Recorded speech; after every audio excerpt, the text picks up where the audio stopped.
नमस्कार, मैं हूं साहिल जोशी। दंगल में आपका स्वागत है। आज का दंगल देश की एक वीरांगना बेटी के खिलाफ मध्य प्रदेश के मंत्री के बयान पर है। मध्य प्रदेश के मंत्री विजय शाह ने 12 मई को एक विवादित बयान दिया। पाकिस्तान पर हमले के संदर्भ में मंत्री विजय शाह ने बिना नाम लिए भारतीय सेना की कर्नल सोफिया कुरैशी को आतंकवादियों से जोड़ते हुए एक बेहद ही अमर्यादित टिप्पणी की। मंत्री विजय शाह इंदौर के एक गांव में जब यह बयान दे रहे थे और वो भी सरकारी कार्यक्रम में, तो वहां केंद्रीय महिला एवं बाल विकास मंत्री सावित्री ठाकुर से लेकर बीजेपी की विधायक उषा ठाकुर तक तमाम नेता मौजूद थे। मंच पर तालियां बजती रही, लेकिन किसी ने उठकर ऐतराज नहीं किया कि यह बयान ठीक नहीं है। कांग्रेस ने जब विरोध प्रदर्शन शुरू किया, पुलिस थाने में शिकायत दी, तब विजय शाह ने बयान को गलत संदर्भ में समझने की बात कहते हुए माफी मांगी और कर्नल सोफिया को अपनी बहन जैसा बताया। लेकिन मध्य प्रदेश हाईकोर्ट ने सुओ मोटो संज्ञान लेते हुए मंत्री के बयान को घोर आपत्तिजनक और गटर छाप, एक बार फिर सुनिए, आपत्तिजनक और गटर छाप बयान माना। मंत्री विजय शाह के खिलाफ संगीन धाराओं में फौरन एफआईआर दर्ज करने के आदेश भी दे दिए। 14 तारीख की रात तक मुकदमा दर्ज भी हुआ, लेकिन एफआईआर में गुनह का पूरा ब्यौरा भी नहीं दिया गया था। अब हाईकोर्ट और नाराज हुआ और अपनी निगरानी में अब जांच करने की बात कह रहा है। लेकिन इस बीच विजय शाह ने सोशल मीडिया पर वीडियो पोस्ट कर माफी मांग ली है और एमपी में दर्ज एफआईआर रद्द करने के लिए सुप्रीम कोर्ट पहुंच गए। सुप्रीम कोर्ट ने आज दर्ज एफआईआर पर तो कुछ नहीं कहा, लेकिन यह जरूर कहा कि मंत्री होकर ऐसे बयान क्यों देते हैं। सुप्रीम कोर्ट में कल फिर इस मामले की सुनवाई होनी है, लेकिन सवाल यह है कि जिस बयान को अदालत इतना आपत्तिजनक बता रहा है, जिसके कारण 3 संगीन धाराओं में मुकदमा दर्ज हो गया है, उसके बावजूद बतौर पार्टी बीजेपी और बतौर सरकार मुख्यमंत्री मोहन यादव मंत्री विजय शाह पर कार्रवाई क्यों नहीं कर रहे। क्या तमाम विरोध, मुकदमे, बयान, टिप्पणी के बावजूद विजय शाह बच निकलेंगे? और क्या मंत्री का यह बयान देश के लिए खतरनाक है? ऐसे तमाम सवालों पर आज के दंगल में हम चर्चा करेंगे। सीएम मोहन यादव किस तरीके से बच रहे हैं, उस पर भी हम आपको दिखाएंगे और सुनाएंगे। कैसे महिला मंत्री विजय शाह के बचाव में अब आगे आई है, वो भी हम आपको सुनाएंगे। पहले जरा एक रिपोर्ट देख लेते हैं।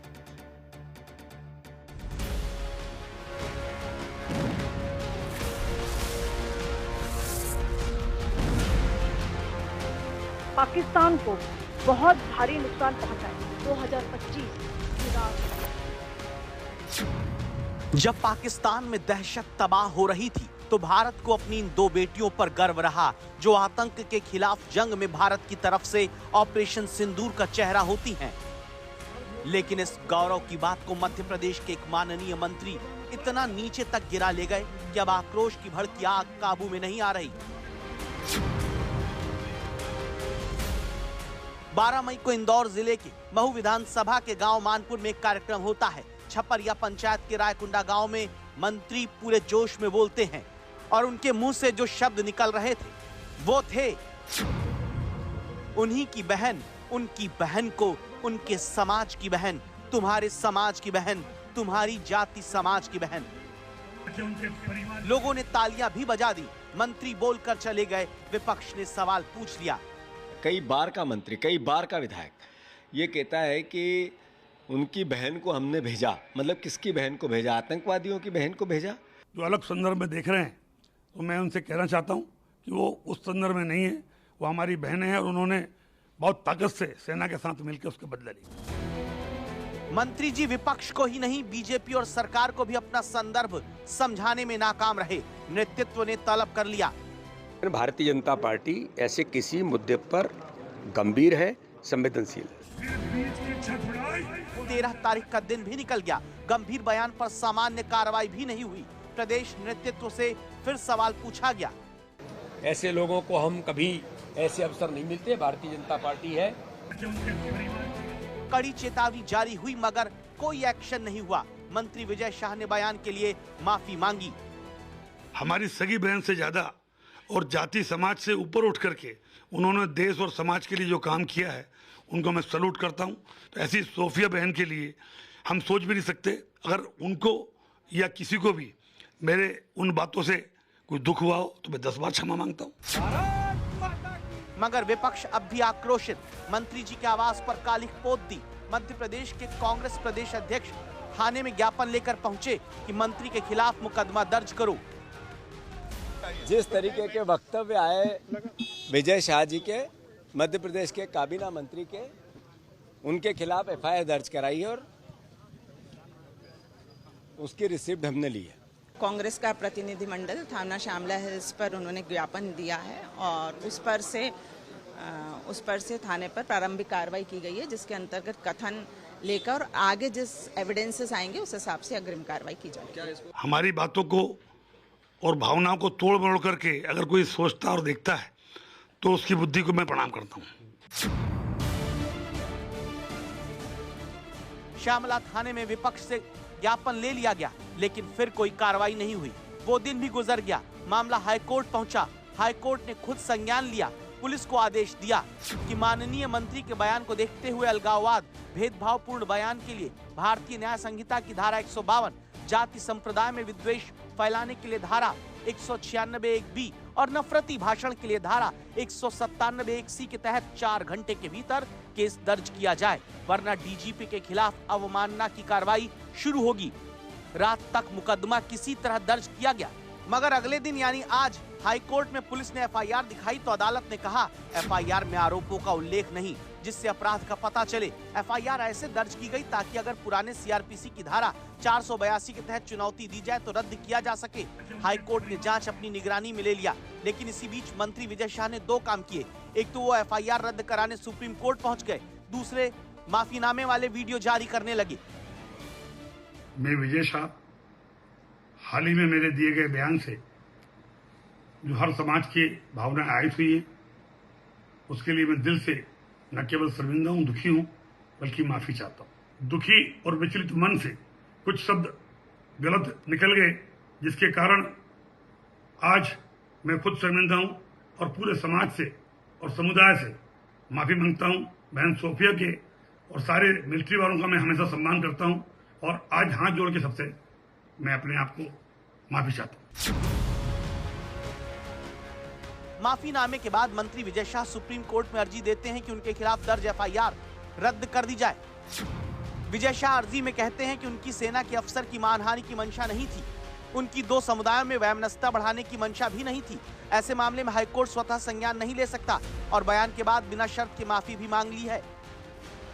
सुप्रीम कोर्ट में मामला सुनवाई के लिए तो गया, लेकिन पहली सुनवाई में एफआईआर रद्द करने का कोई आदेश नहीं दिया। सुप्रीम कोर्ट के चीफ जस्टिस की पीठ ने 16 मई को सुनवाई की बात कहते हुए टिप्पणी की कि आप एक मंत्री हैं, कैसे बयान दे रहे हैं? एक संवेदनशील समय में एक संवैधानिक पद पर बैठे व्यक्ति को सोच समझकर बोलना चाहिए। विजय शाह, बीजेपी सरकार इनको बचाने के लिए सुप्रीम कोर्ट जाएगी। सबसे बड़ी अदालत से फिलहाल मंत्री विजय शाह को राहत तो नहीं मिली, लेकिन फिलहाल पार्टी से राहत मिली है, क्योंकि न तो मंत्री की कुर्सी को लेकर कोई कार्रवाई हुई, न ही पार्टी के स्तर पर। भाजपा के मंत्री श्री विजय शाह की वाणी से बात सामने आई और ये मानसिकता केवल विजय शाह जी की नहीं है, ये जितने भी भाजपा के संघी जो ट्रोल आर्मी है उसको आप देख लो। तो आखिर विजय शाह पर कोई एक्शन क्यों नहीं होता? विजय शाह कैसे राजनेता है, जरा ये देखिए। विजय शाह मध्य प्रदेश के अनुसूचित जनजाति के लिए आरक्षित हरसूद सीट से विधायक हैं। 1990 से लगातार 8 बार एक ही सीट से जीत रहे हैं। अभी मध्य प्रदेश के जनजाति मंत्रालय, गैस त्रासदी पुनर्विकास और लोक संपत्ति व्यवस्था विभाग के मंत्री हैं। लेकिन अपने बयानों को लेकर विवादों में रहे विजय शाह को एक बार शिवराज सिंह चौहान की पत्नी पर अमर्यादित टिप्पणी करने के कुछ दिनों बाद 2013 में मंत्री पद छोड़ना पड़ा था। विजय शाह जी पहले भी इस प्रकार के कुछ बयान देने में फंस चुके हैं और उन्हें इस्तीफा भी देना पड़ा था। लेकिन क्या अब की बार विजय शाह को अभय वरदान मिला है? क्या देश की वीरांगना बेटी के हवाले से दिए गए उनके बयान को पद की मर्यादा के मुताबिक माना जा रहा है? अभी नजरें बीजेपी और अदालत दोनों पर हैं, क्योंकि खबर है कि संकेत मिलने के बावजूद विजय शाह खुद से इस्तीफा देने को तैयार नहीं है। रवीशपाल सिंह, भोपाल आज तक। तो अदालत ने साफ शब्दों में 3 शब्दों का इस्तेमाल किया कि विजय शाह का यह बयान उनका पद घटाने वाला, खतरनाक और गटर की भाषा का इस्तेमाल किया गया है। लेकिन इसके बावजूद विजय शाह पर कार्रवाई क्यों नहीं हो रही है, यही सवाल दरअसल आज की स्थिति में सभी लोग पूछ रहे हैं, क्योंकि एक बार नहीं दो बार मध्य प्रदेश हाईकोर्ट ने और उसके बाद सुप्रीम कोर्ट ने भी उनके बयान पर आपत्ति जताई है। इस पर ही हम चर्चा करेंगे। हमारे साथ में राधिका खेरा, भारतीय जनता पार्टी की प्रवक्ता, जुड़ रही है। मुकेश नायक कांग्रेस की तरफ से अपनी भूमिका रखेंगे। Professor Vishal Mishra, political analyst, भी इस चर्चा में शामिल होंगे। आशुतोष, पॉलिटिकल एनालिस्ट, और उसके साथ साथ विनोद अग्निहोत्री, वरिष्ठ पत्रकार, भी इस चर्चा में शामिल होंगे। 3 सवाल मैं इस पैनल के सामने रखना चाहता हूं। सबसे पहला सवाल, क्या बीजेपी को मंत्री विजय शाह पर फौरन तुरंत कार्रवाई करनी चाहिए, क्योंकि ये सीरियल ऑफेंडर है। वो कैसे, वो भी मैं आपको चर्चा के दौरान बताऊंगा। क्या अदालत के आदेश पर मुकदमे के बावजूद विजय शाह बच जाएंगे, क्योंकि जिस तरीके से एफआईआर दर्ज हुआ और उसके बाद हाईकोर्ट को दोबारा कहना पड़ा कि भाई ब्यौरा तो लिखिए, क्यों आप एफआईआर दर्ज कर रहे हैं, तो क्या उनको बचाने की कोशिश होगी? और सबसे बड़ा सवाल कि विजय शाह जैसे मंत्री का बयान देश की अखंडता, सौहार्द और धर्मनिरपेक्षता के लिए एक बड़ा खतरा है क्या? बहुत बड़ा खतरा है क्या? यही सवालों को लेकर हम चर्चा करेंगे। सबसे पहले राधिका खेरा, क्या कारण है कि भारतीय जनता पार्टी कार्रवाई नहीं कर रही है? आपको तो पता है कि यह सीरियल ऑफेंडर है, कई बार इस तरीके के उटपटांग बयान दे चुके हैं और इस बार तो उन्होंने हद पार कर दी।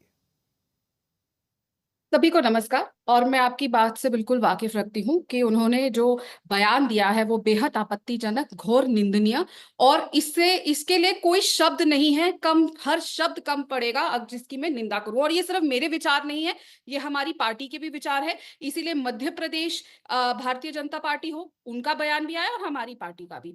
विजय शाह का जो बयान है वो आपत्तिजनक और घोर निंदनीय है, और हम ऐसे बयानों के साथ कतई खड़े नहीं हैं, और उनके खिलाफ संविधान सम्मत कार्रवाई की जा रही है, और विजय के खिलाफ एफआईआर भी होगी। जो उनका कोर्ट तय करेगी कि उन पे क्या कार्रवाई होनी चाहिए, उसको हम स्वीकार करेंगे। और साथ ही साथ मैं भारतीय जनता पार्टी की राष्ट्रीय प्रवक्ता होने के नाते आपके चैनल पे ये बहुत जिम्मेदारी से कह रही हूं कि पार्टी भी उन पर कार्रवाई करेगी, और ये तय किया जा रहा है कि क्या कार्रवाई होनी चाहिए, क्योंकि एक एग्जाम्पल सेट किया जाएगा। हम वो पार्टी नहीं है जहां पे हम अपनी जिम्मेदारियों से पीछे हटते हैं, जहां पे लोगों को ऐसे बयान देने के लिए, जैसे फॉर एग्जाम्पल अगर आपको याद होगा, लेकिन राधिका खेड़ा, कंपैरिजन नहीं करना चाह रही, लेकिन मैं बहुत जिम्मेदारी से बोल रही हूँ साहिल जी कि हम इसके ऊपर कार्रवाई करेंगे। राधिका खेड़ा जी, मुझे यहाँ पर एक सवाल पूछना जरूरी है। पार्टी कार्रवाई करेगी आप कह रही है, लेकिन हमारा पहला सवाल यही है कि क्यों मंत्री पद पर है वो अभी भी?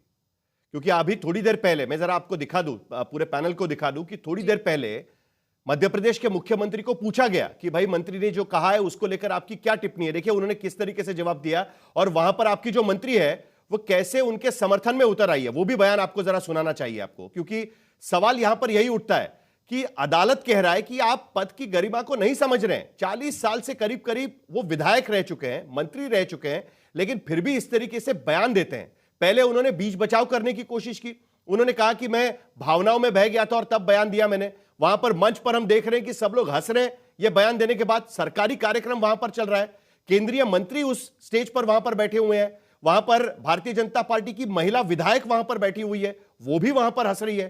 देखिए मुख्यमंत्री को हमने पूछा तब उन्होंने क्या जवाब दिया, और उसके साथ साथ एक मंत्री है मध्य प्रदेश की, वो भी किस तरीके से बीच बचाव में उतर आई है, जरा एक बार वो भी देख लेते हैं। विजय शाह पर क्या कहें? विजय शाह पर क्या कहें?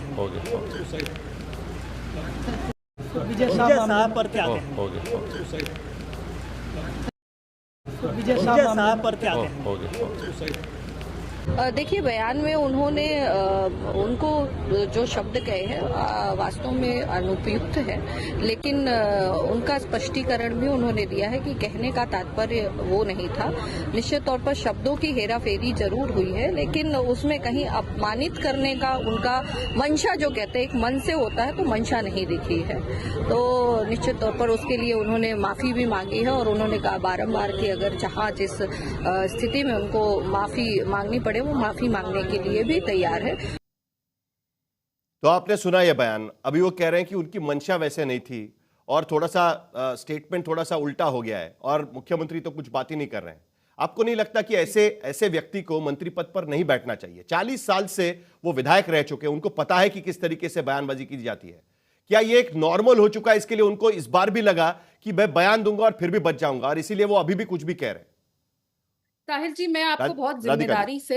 मैं बहुत जिम्मेदारी से पार्टी का पक्ष रख रही हूँ आपके सामने और आपको ये बात बोल रही हूँ, भारतीय जनता पार्टी में ऐसे बयानों की कोई जगह नहीं है और इस पे जो भी निर्णायक कार्रवाई हमारी पार्टी करेगी वो जल्द सामने आ जाएगी और कार्रवाई करी जाएगी। अभी जो कोर्ट का आदेश आएगा वो भी हम सर आंखों पे रख के उसको मानेंगे। और जैसे मैंने कहा, यह आपत्तिजनक और घोर निंदनीय है। ये सिर्फ मेरे शब्द नहीं है, ये मेरी पार्टी का भी स्टैंड है। एज अ महिला, एज अ सिटीजन, मैं इस बात की बहुत कड़ी निंदा करती हूँ और हमारी पार्टी भी करती है। जैसा मैंने कहा, हम इसको लाइन डाउन नहीं लेंगे और इस पे कार्रवाई करी मेरा जाएगी सवाल एकदम और सिंपल जल्द है, करी जाएगी। क्या इन्हें करी जाएगी, इस्तीफा लेकिन देना चाहिए, मंत्री पद से हटना चाहिए? क्योंकि अब हाईकोर्ट ने संज्ञान लिया और कहा कि आप एफआईआर दर्ज करो। ऐसा नहीं हुआ है कि 2 दिन इंतजार किया। 12 तारीख को बयान दिया जाता है, 14 तारीख को Madhya Pradesh high court suo motu संज्ञान लेता है और कहता है कि एफआईआर दर्ज करो।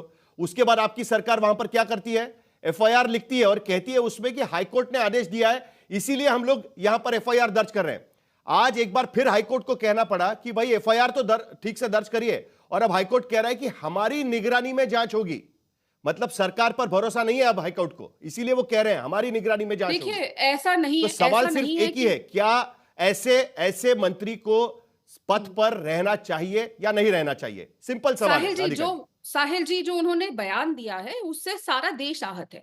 और हाईकोर्ट अगर ये कह रहे हैं, अगर कोर्ट ये कह रहा है कि हमारी निगरानी में जांच होगी, इसका मतलब ये नहीं है कि उनको सरकार पे या मध्य प्रदेश सरकार या मध्य प्रदेश की पुलिस के ऊपर विश्वास नहीं है। ये कहीं नहीं लिखा है। अगर उनको ऐसा होता कि हमें विश्वास नहीं है आपके ऊपर, वो क्लैरिटी से कहा जाता। लेकिन मैं फिर अपनी बात दोहरा रही हूँ कि हमारी पार्टी इस पे निर्णायक कार्यवाही करेगी और मैं बहुत जिम्मेदारी से ये बात कह रही हूँ कि हम कार्रवाई करेंगे। लेकिन क्या यहाँ पे बैठे बाकी पार्टी के लोग ये कह सकते हैं कि राम गोपाल यादव हो या अखिलेश यादव हो या रॉबर्ट वाड्रा हो या दिग्विजय सिंह हो या इमरान मसूद हो, जो प्रधानमंत्री मोदी जी की बोटी बोटी करना चाहते थे, उन पे कभी कोई कार्रवाई होगी? कभी होगी? मैं बहुत जिम्मेदारी से अपनी पार्टी की तरफ से ये बात बहुत जिम्मेदारी से कह रही हूँ कि नहीं, बात घूमी नहीं जा रही। मैं जिम्मेदारी से कह रही हूं जब कांग्रेस के नेताओं ने बयानबाजी की थी तब भी हमने शो किया था और तब उन्हें सवाल पूछा गया था कि जब पहलगाम का हमला हुआ है तब उनके लोग इस तरीके से बयानबाजी क्यों कर रहे हैं। अजय राय को सवाल पूछा गया था, विजय वडेट्टीवार को सवाल पूछा गया था। आज हम तू मैं नहीं करेंगे, प्लीज। तू मैं नहीं है, इसलिए मैं बोल रही हूँ कि मैं बहुत जिम्मेदारी से कह रही हूँ, मेरी पार्टी कार्रवाई करेगी, मेरी पार्टी कार्रवाई करेगी। लेकिन क्या, जैसे आपने अजय राय का भी बयान बताया, क्या कांग्रेस पार्टी कह सकती है कि इमरान मसूद, अजय राय, दिग्विजय सिंह और साथ ही सोनिया गांधी जी, जिनके आंसू बहे थे बाटला हाउस इनकाउंटर के बाद, क्या इनमें से किसी के ऊपर कार्रवाई करी जाएगी या करी गई है? ये दिखा दे। मैं बहुत जिम्मेदारी से कह रही हूँ और हो सकता है अगली बार जब हम शो में बैठे, आज या कल में, कार्रवाई का आपको नतीजा देखने को मिल जाए। बहुत जल्द ही देखने को मिलेगा। कोर्ट की कार्रवाई भी हमारी पार्टी कार्रवाई होगी। बीजेपी वादा कर रही है, लेकिन आज की स्थिति में जो हाईकोर्ट साफ शब्दों में कह चुका है और जिन धाराओं का इस्तेमाल किया गया, वो धाराएं भी मुझे लोगों को बतानी है, क्योंकि सिर्फ किसी महिला का अपमान या आर्मी का अपमान करने के लिए उन पर सिर्फ कार्रवाई नहीं हो रही है, तो देश की संप्रभुता, एकता और अखंडता को खतरे में डालने के लिए एफआईआर दर्ज किया जाए, यह हाईकोर्ट यहां पर कह रहा है। मुकेश नायक, देखिए, ये बयान ऐसे समय पर आया है मंत्री जी का जब पूरे देश की सामूहिक चेतना एक दिशा में थी। पूरे देश के 140 करोड़ लोग एक दिशा में थे कि पाकिस्तान के खिलाफ जो कार्रवाई हो रही है, हम सरकार के साथ हैं। ऐसे समय में ऐसा निर्लज्ज और ऐसा गटर वाला बयान जो हाई कोर्ट ने कहा है, वो सामने आया है। ये पहली बार नहीं उन्होंने ऐसा किया है। वो तो हफ्ते में 4 बार माफ़ी मांगते रहे हैं। मैं 2 दशक उनके साथ मध्य प्रदेश की विधानसभा का सदस्य रहा हूँ और वो अपनी बदजुबान के लिए, अपनी निर्लज्जता के लिए प्रसिद्ध है पूरे मध्य प्रदेश में। और अभी भारतीय जनता पार्टी की प्रवक्ता ये कह रही हैं कि कार्रवाई होगी, हटाया जाएगा कि नहीं हटाया जाएगा, इसको लेके क्लैरिटी नहीं है। वो एक एग्जाम्पल सेट करेगी, ये भी कह रही हैं। मुझे एक चीज़ बताइए, हाईकोर्ट ने ये कहा है कि मंत्री का बयान केवल एक व्यक्ति का व्यक्तिगत अपमान और अवमानना नहीं है, बल्कि वो देश की संप्रभुता, एकता, भाषा और धर्म के आधार पर समाज को बांटने की कोशिश है। इतने गंभीर आरोप कोर्ट ने लगाए हैं। कोर्ट ने धारा 152 उनके ऊपर फ्रेम की है, जिसमें कहा है कि भारत की एकता, संप्रभुता, अखंडता को खतरे में डालने वाला कृत्य है। इसमें 7 साल की सजा है। दूसरी धारा 196(1)(b) कि जाति धर्म के आधार पर समाज में वैमनस्य फैलाने का आरोप की धारा कोर्ट ने लगाई है। 197(1)(c) किसी व्यक्ति या समाज के प्रति दुर्भावना और समाज में बंटवारे का बीज बोने वाला ये बयान उनका बताया है।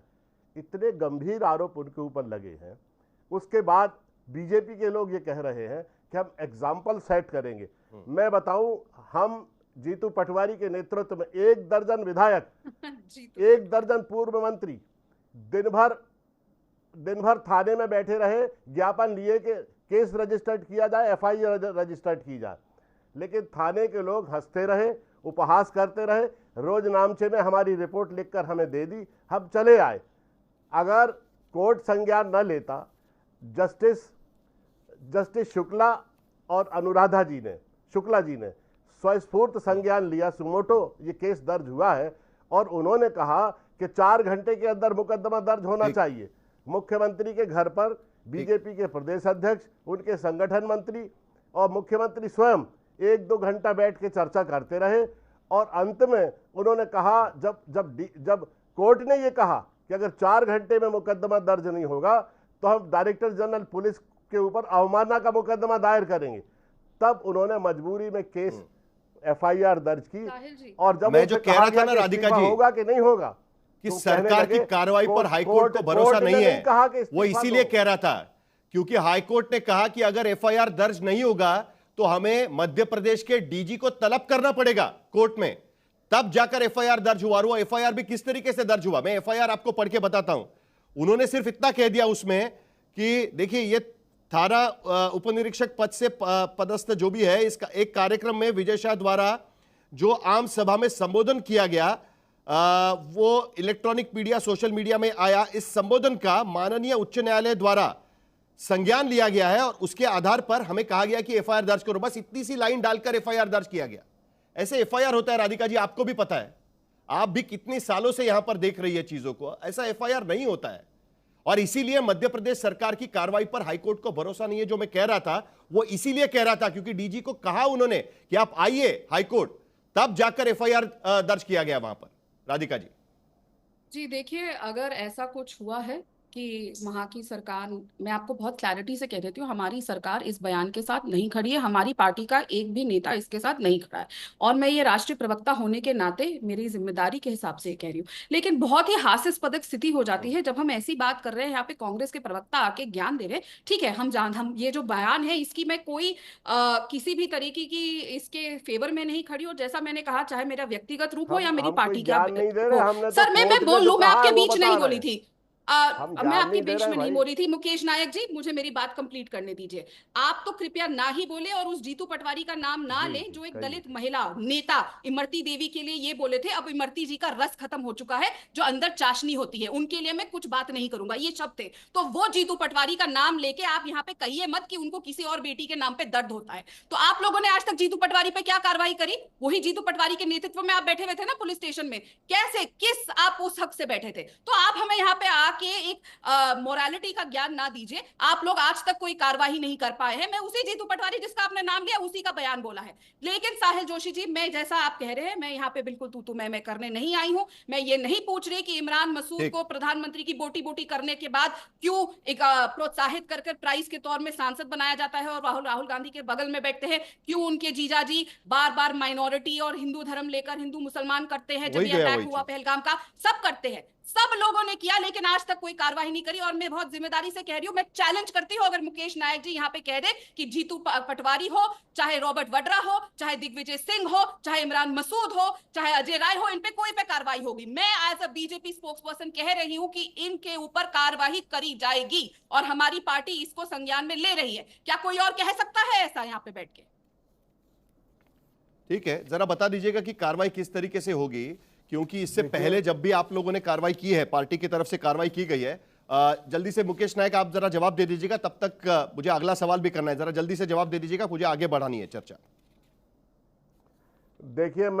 देखिए मैं अतीत के बहुत अप्रिय संयोग और अप्रिय विवादों को यहाँ में नहीं लाना चाहता। ऐसा करने से हम अप्रासंगिक हो जाएंगे, हम अपना विषय छोड़ देंगे।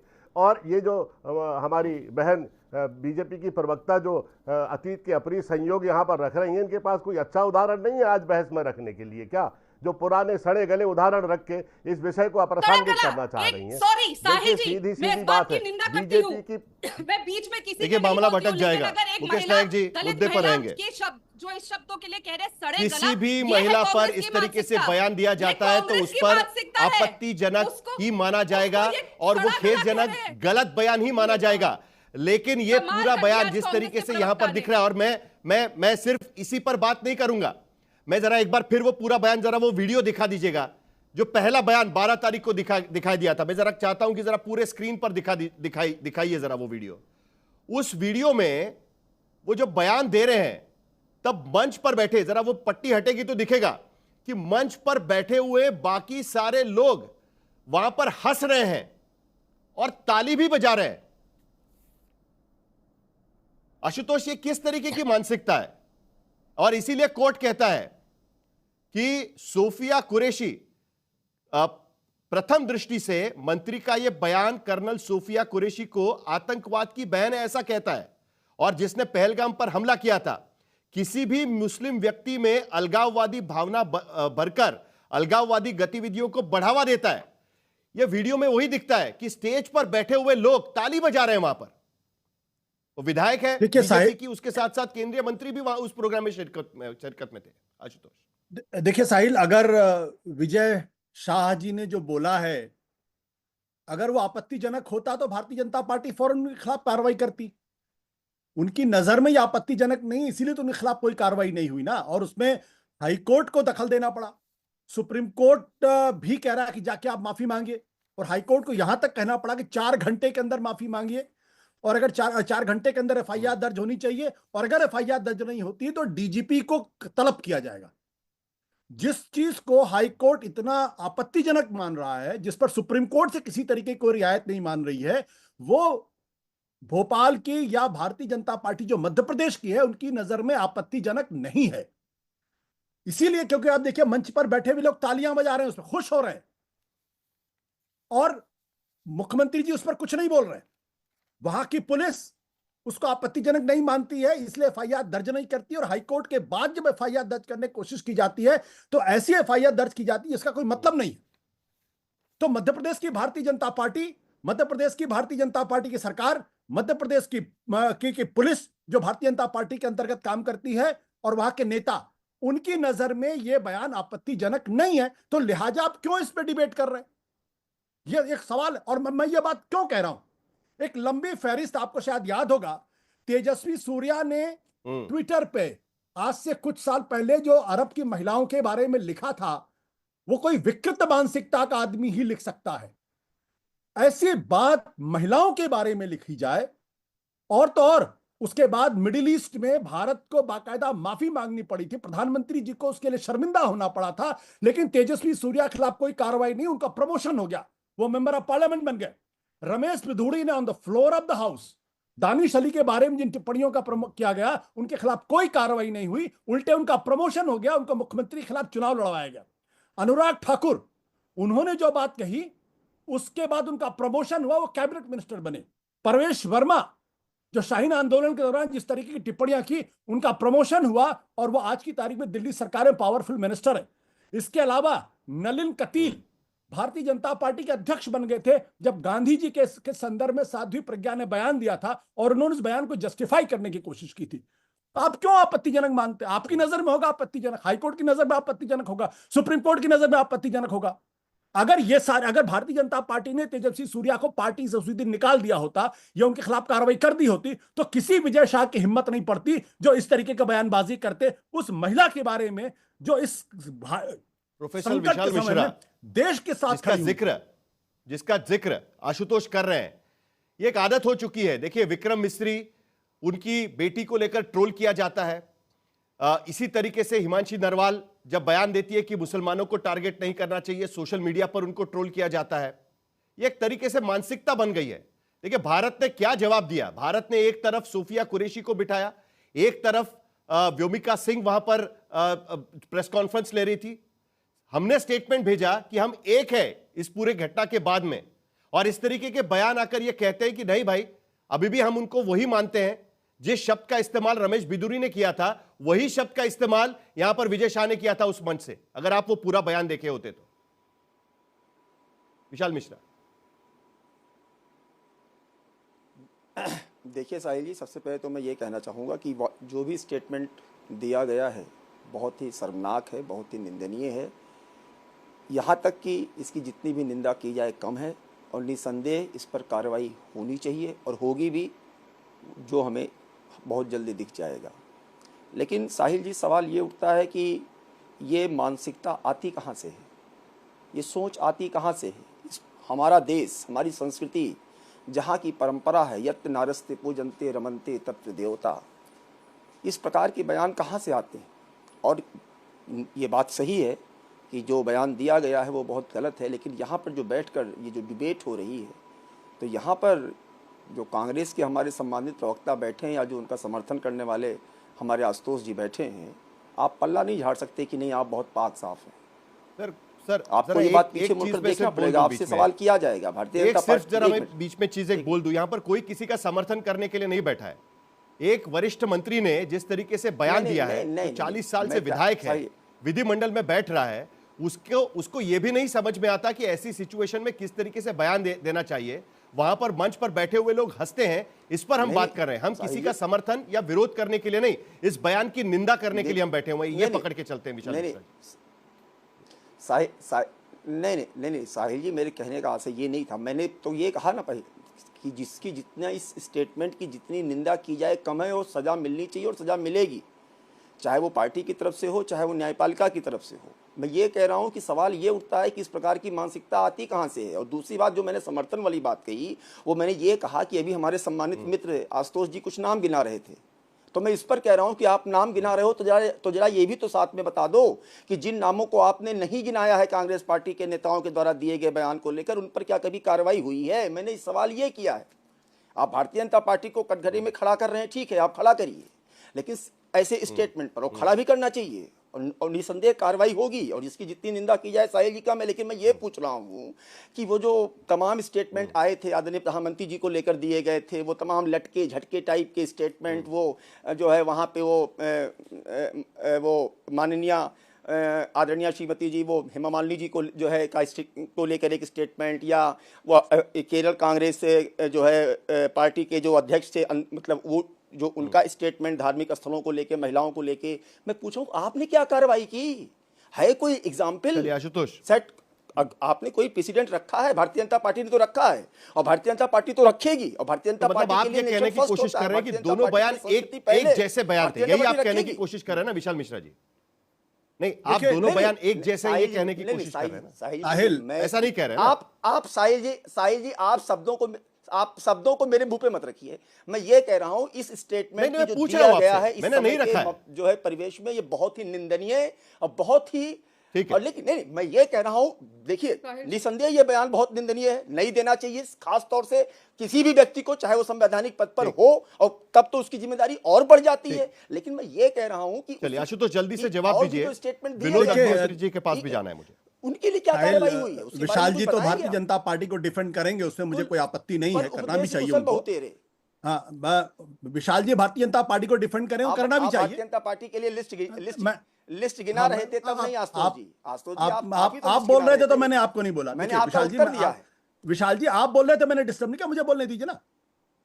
मैं साहिल आपका ध्यान, बोलिए जल्दी बोलिए। साहिल, मैं आपका ध्यान थोड़ी देर और पहले ले जाना था। कठुआ में जब एक बच्ची के साथ एक धार्मिक स्थल में बलात्कार हुआ, तो बलात्कारियों के साथ सड़क पर कौन प्रदर्शन कर रहा था? नाम बताऊं क्या मैं उनके? जो तिरंगा लेकर सड़क पे एक बच्ची के साथ बलात्कार होता है और तिरंगा लेकर जो सड़कों पर प्रदर्शन कर रहे थे, तो किस पार्टी के नेता थे, किस पद पर बैठे हुए लोग थे? तो सवाल उसका नहीं है, सवाल उसका है कि जब इस देश के अंदर यत्र नार्यत्व पूज्यन्ते की बात करने वाले लोग, ये बयानबाजी रुकती नहीं। आशुतोष माफ करिएगा, देखिए अभी रामगोपाल यादव का बयान आ गया है व्योमिका सिंह पर, और ये भी इसी तरीके का बयान है। अब वो कह रहे हैं कि व्योमिका सिंह के लिए जाति सूचक शब्द कह दिए उन्हें। अब हर कोई जाति पे निकल आता है कि भाई कौन किसकी जाति के है। मुरादाबाद के एक एसपी के नेता व्योमिका सिंह पर रामगोपाल यादव का एक विवादित बयान इस वक्त आया हुआ है, जरा सुना देते हैं क्या बोल रहे हैं।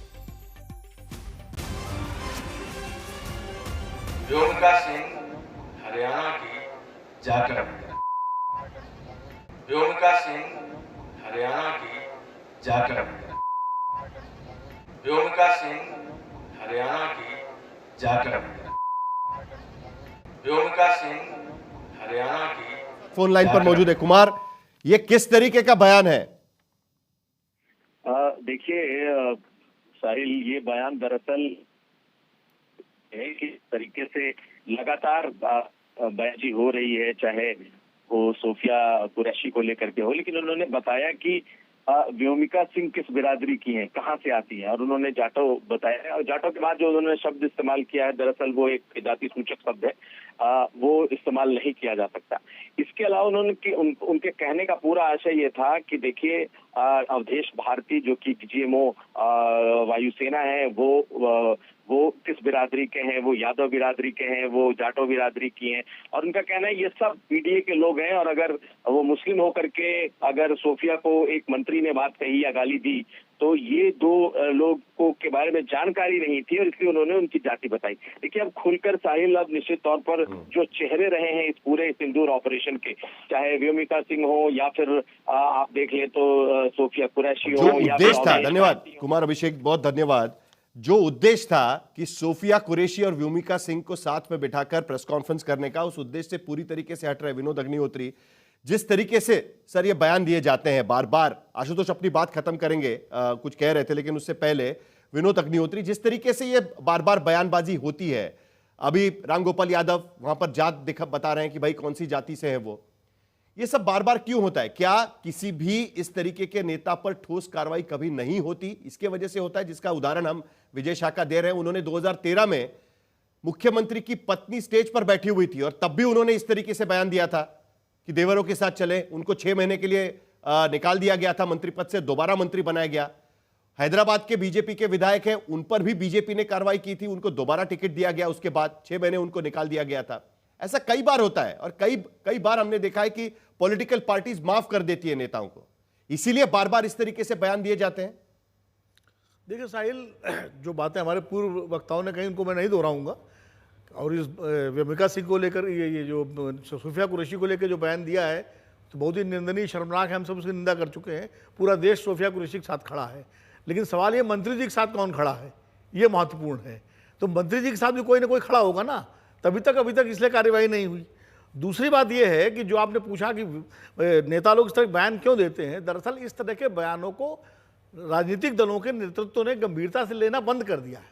उनके लिए ये कोई मतलब मर्यादा का उल्लंघन ही नहीं है।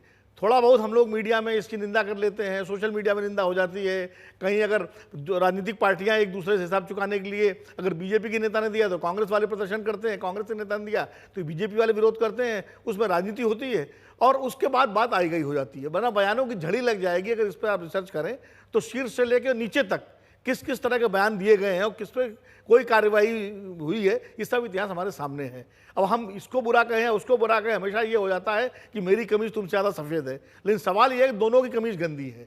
कि अभी बहुत सारे नाम राधिका खेड़ा ने गिना दिए कांग्रेस के नेताओं के, बहुत सारे नाम आशुतोष जी ने गिना दिए बीजेपी के नेताओं के, बहुत सारे नाम मैं भी गिना सकता हूँ दूसरी पार्टी के नेताओं के, लेकिन उसका लाभ कुछ नहीं है। सवाल ये है कि असर क्या होता है, क्योंकि कोई कार्रवाई नहीं होती, शीर्ष नेतृत्व तो कोई कार्रवाई करता ही नहीं है पार्टियों का। और अगर कार्यवाही हो तो इस तरह के बयानों पर लगाम लगे और समाज भी भूल जाता है। समाज भी उन्हीं नेताओं को जो है आगे चल के जब उनको टिकट दिया जाता है तो उनको वोट देते हैं। अभी विजय शाह जो है ये फिर चुनाव में जाएंगे, फिर चुनाव जीत के आ जाएंगे, इसमें कोई वो नहीं है। और इसीलिए शायद कहीं ना कहीं नेता बेलगाम हो गए हैं, मर्यादाहीन हो गए हैं और उनको लगता है कि कुछ भी बोलो, कहीं भी बोलो। ये तो सोशल मीडिया का जमाना है तो थोड़ी बहुत इनकी मजम्मत हो जाती है और अदालतें संज्ञान ले लेती हैं, वरना तो बोले और निकल जाइए, बोलिए और निकल जाइए, कुछ भी कह दीजिए। नहीं, जरा मैं आपको ना वो प्रेस कॉन्फ्रेंस दिखाना चाहता हूं। 12 तारीख को उनका बयान आया, उसके बाद जब सोशल मीडिया पर टीका टिप्पणी होने लगी उसके बाद उन्होंने प्रेस कॉन्फ्रेंस ली और उस प्रेस कॉन्फ्रेंस खत्म होते ही वो किस तरीके से हंस पड़े वो जरा दिखा देते, जरा वीडियो दिखाना चाहते हैं हम। और संवेदनशीलता किस तरीके से होती है, देखिए 26/11 के हमले के बाद, जरा एक बार पहले वो वीडियो देख लेते हैं एक बार, ये देखिए। और वो बयान भी क्यों हुआ, कैसे हुआ, मैं आपको बतलाना चाहता हूं। एक तो मिलिट्री की जो घटना, मिलिट्री वालों के भेष में आकर के और उन्होंने जिस तरीके से हमारे भाई बहनों को उनके पिता के सामने, उनके माँ के सामने, बेटों के सामने कपड़े उतार उतार के और धर्म पूछ पूछ के और उनकी जिस तरीके से निर्मलता की हत्या की गई, उस दिन से मन विचलित है, दुखी है। मेरे पूरे परिवार में कई लोग मिलिट्री में रहे, पूरा मिलिट्री का मेरा बैकग्राउंड है, कई लोग शहीद हुए हैं, कारगिल के समय भी शहीद हुए हैं। और ऐसे दुखी मन से अगर भाषण देते हुए कोई बात अगर निकल गई तो मैं उसके लिए 10 बार माफी मांगने को तैयार हूं। सोफिया बहन जिसने राष्ट्र धर्म निभाते हुए जाति धर्म से ऊपर जाके हिंदुस्तान का नाम रोशन किया, वो बहन हमारी सगी बहन से ज्यादा सम्मानित है। मैं उसको सल्यूट करता हूं, मिलिट्री को और सोफिया बहन को। हम कभी सपने में नहीं सोच सकते कि उसके दिल में इस तरह से भी कोई बात आए। फिर भी जो चल रहा है, मैंने कहा किसी समाज और धर्म को भी अगर मेरी बातों से चोट पहुंची हो तो मैं 10 बार माफी मांगूंगा। कांग्रेस हमलावर है, कांग्रेस कह रही है कि आपको इस्तीफा देना चाहिए, क्या बर्खास्त करने की मांग की? कांग्रेस के मामले में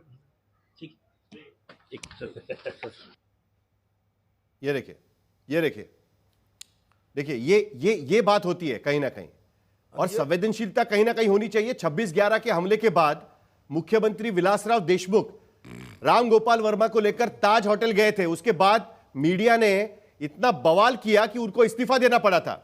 महाराष्ट्र के गृह मंत्री थे आर पाटिल, उन्होंने एक प्रेस कॉन्फ्रेंस में किया था। बड़े बड़े देशों में छोटी छोटी बातें होती रहती है, हमने खबर चलाई थी उस वक्त, मैं खुद उस प्रेस कॉन्फ्रेंस में मौजूद था।